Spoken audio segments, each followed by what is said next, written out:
be honest, I didn't really see Gary for 3 months whilst we were shooting because he was always in his makeup, and so it was just like hanging out with Winston Churchill, which is also quite scary. Because we're all playing real individuals that have lived, yes, there is a lot of, well, there's a lot of watching whatever film material you can get your hands on, and lots of books that have been written, actually too many books on the subject.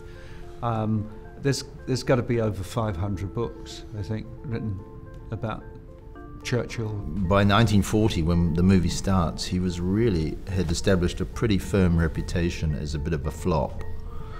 And I don't think we think of him that way now. And that the making of the man, in my estimation at least, happened within about a 4-week period. And in that 4-week period, he defined himself as his place in history. He saved Britain and he saved Europe, and he wrote 3 of the greatest speeches ever written. From a writer's point of view, that was a story just begging to be told. I read the screenplay and I thought, this is amazing, and I learned stuff and I cried and I was enthralled by the story.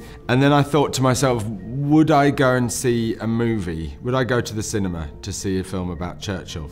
And I wasn't sure. And then the name Gary Oldman came up in discussion, and I thought, well, I'd definitely go and see Gary Oldman play Churchill. That would certainly be worth the price of a ticket. My admiration for the man was it's tenfold.